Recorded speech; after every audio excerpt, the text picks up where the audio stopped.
We're 6 episodes into Survivor 48, and in the new era, that means it's time for the phase of the game that makes total sense and definitely is not arbitrary or confusing. When the entire cast drops their tribe buffs, moves on to the same beach together, and competes in an individual immunity challenge, but it's not the merge. What's also confusing is almost every single person's edit. Throughout this episode, I wavered on my winner pick scene to scene, which is part of what I loved about watching season 47. Until it became super obvious that Rachel was the winner. With new themes emerging and people's games like Mitch's, Say's, Cedrek's, and Kyle's up in the air, as well as a split tribal council seemingly on the horizon, I think people's chances to win could suddenly look a lot better or be basically obliterated after the next episode. Until then, let's get ranking.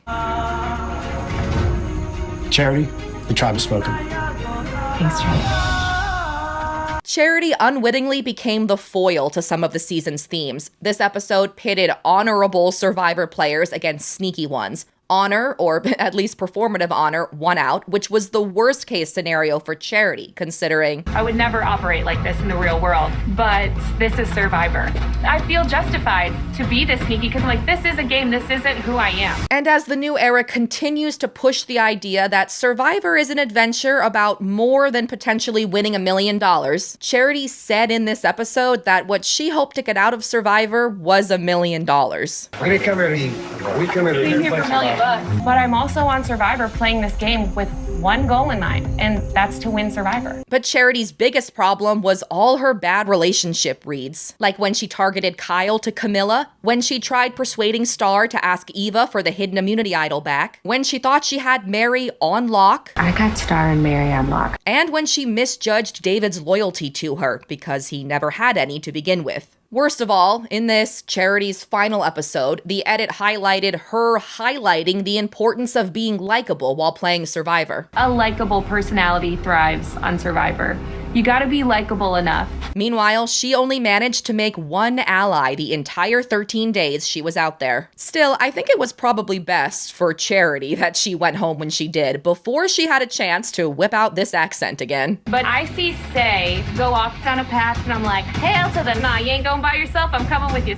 I'm nervous and excited about this next stage of the game. This is totally like being in the fire department. The bell just went off, and now I'm going to a fire. Chrissy's edit is starting to feel like she told one of the editors their baby was ugly. Either that, or the show would have to have a history of under-editing older women. With almost nothing gleaned about her relationships, strategies, or personal story in 6 episodes, Chrissy will not win the season. But I think her odds of getting voted out next or dragged into the endgame are almost 50-50. It all depends on when she suddenly starts getting a lot more screen time, just like Bianca did before she was eliminated. Some people are scared to say a name first. Unfortunately for me, I will say a name any day of the week. Now, granted, my brother-in-law told me not to say no names, but Robbie, I gotta say names. After a debut that was somehow both quiet and negative, we've now been blessed with Star's 2-episode breakout that I hope continues, because she's funny, interesting, and seems to deeply care about other people. And yet, she didn't make the cut to join the Integrity Alliance. But even with more screen time, Star is still mostly drifting in and out of other people's storylines instead of having visitors in her own arc. And she hasn't had much of a chance to win since about halfway through the season premiere. Now that I think about it, Star might be getting the Bianca treatment, more screen time right before her elimination. This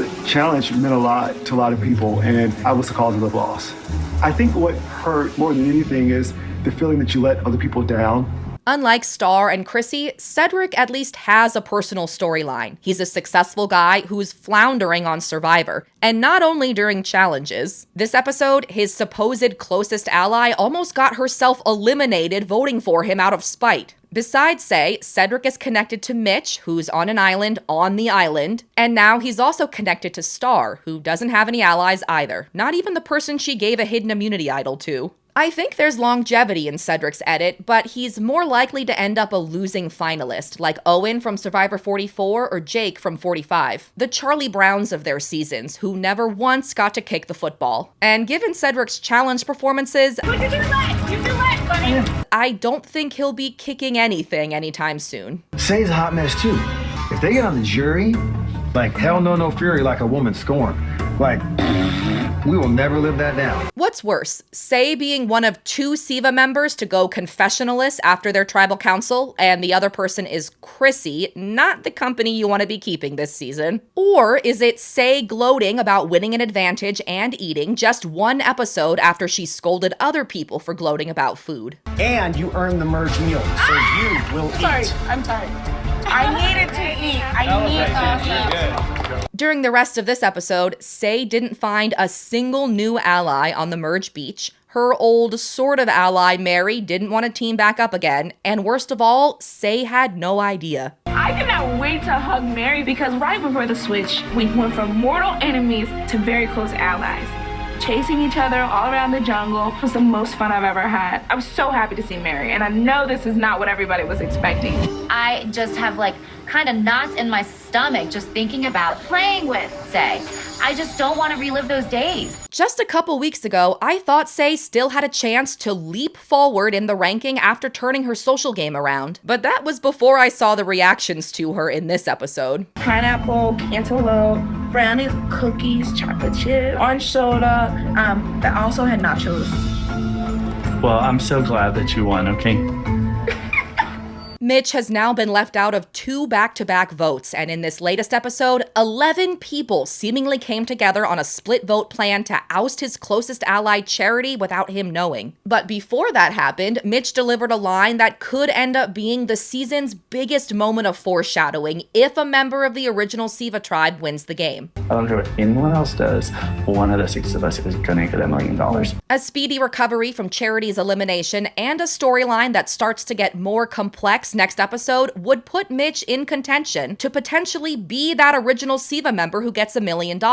But so far, his edit has been too one note to win, even if that note is super likable and rootable. Right now, it feels like we are all dogs in a huge dog park. Some of us are fighting for the same ball. Some of us are just sitting in the corner. Some people want to be the biggest dog in the dog park. Mary is one of my favorite players this season, but at this point, I've lost all patience for long-winded tribal council analogies, and Mary wasn't even the only guilty party in this episode. Shauhin, what's it like at camp? Because clearly 13 people is a lot of people. It is a huge house party when you've been used to very small dinner parties. The other problem with Mary is that her storyline has stalled out, being only about Say. She has no developed relationship with any other player. We see her involved in the pre-tribal council scramble, but we only hear enough to know the vote doesn't go the way she wants. Charity and Say are both dangerous in their own ways, but to me, Say is like a venomous snake. Charity is like a turtle. I'm not scared of a turtle. I still think she could slide into the endgame and maybe lose Final Four fire-making if Kamilla doesn't, but in order for Mary to win, her edit has to get more complicated fast. The foundation of what Kamilla and I have is built on deception. As much as I would love to just kind of come out and be honest about it, I just can't at this point. Kyle's inclusion in the Tegrity Alliance when he and Kamilla are responsible for the most duplicitous move of the season so far, at the expense of other members of the Alliance, is just one reason why I think it's doomed to fail. But maybe I'm being influenced by the fact that I'd also like that to happen. Right now, Kyle's storyline is full of moving parts. His place within the Tegrity Alliance is bound to collide with his secret partnership with Kamilla, and his distrust of Shauhin is poised to escalate, or at least come up again next time, based on the next time on Survivor. There's also Kyle describing himself as impulsive in the season premiere, which has yet to come up in his gameplay. Until some of these beats get resolved, to me, Kyle's as likely to win as he is to get voted out in the next episode. Walking into the feast was insane. My mouth only knows what water and coconut tastes like.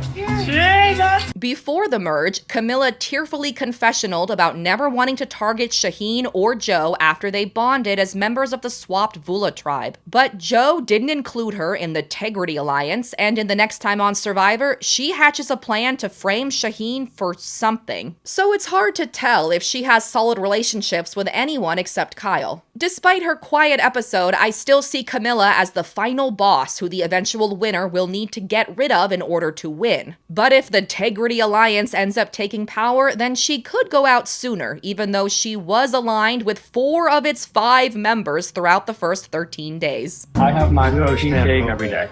You drink a lot of milk? She'll gallon have a day. almond milk Dude, in it when I do it. My man. Gallon a day. That's what I'm saying. Yes, up milk. What? You're That's serious. so much milk. At this point, Milk has had more screen time than Chrissy and most of the people who have been voted out so far. With all the castaways finally together in this episode, the Milkman goes to work assembling his dream honesty-based alliance that just so happens to be made up of all the biggest men in the cast plus Eva. And somehow, this integrity alliance doesn't include Star, who gave Eva her hidden immunity idol because she earned it after figuring out how to unlock it, or Mitch, who just seems like he has a lot of integrity.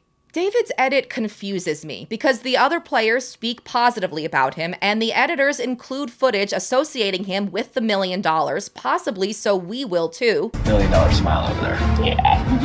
$2 million biceps. But he's also undermined a lot, including in this episode. I think this season has been one of honesty and integrity, which is different than most seasons I've seen.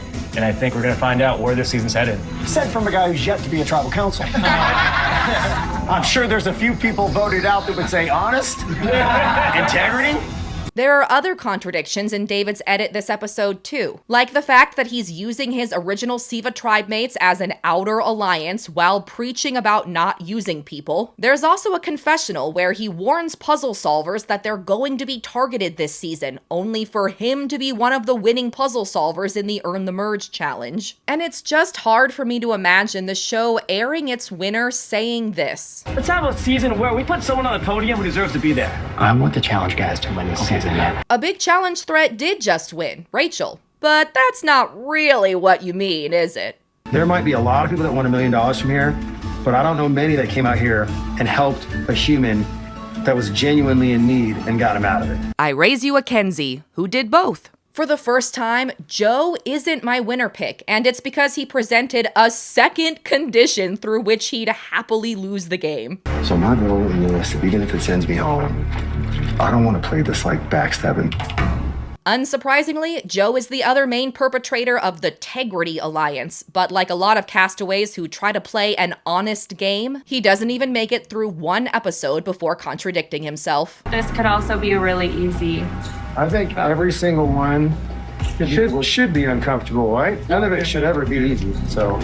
Okay. Charity was pretty much a no-brainer to go home. I don't expect the Honesty Alliance to work because not only does it just usually not when people try to play an honorable game, but also because it rarely works, when people present themselves that way to a jury, they rarely win. I'm Eva. I'm 23. Obviously, yesterday you guys got a big window into my life that I am on the autism spectrum. In this episode, for the third time, someone targeting Eva was eliminated, but what went even better for her is that she faded into the background for most of the Tegrity Alliance talk. If the group falls apart or turns villainous, then Eva is set up to take less heat in the edit, but if it stays together, then that's great for her too. And my winner pick from this episode is the person who benefited even more from being in the Tegrity Alliance without being in it too much. The problem with Say Going Home is that does give Siva 6 strong members. That scares me, and I don't want that. Shauhin is one of the first people included when all the honest players are assembled, and then he disappears for the rest of the segment, leaving David and Joe to soak up all the self-righteous content that could come back to haunt them later. But Shauhin does appear a lot throughout the rest of the episode. We saw David and Joe's milk bonding moment through his eyes, for some reason, and twice he was shown advocating for Charity's elimination, so we knew he was in on the plan, possibly spearheading it, even though he ended up voting for Say. Most importantly, this episode featured Kyle for the second time saying that Shauhin is a sneaky, cutthroat player. Shauhin,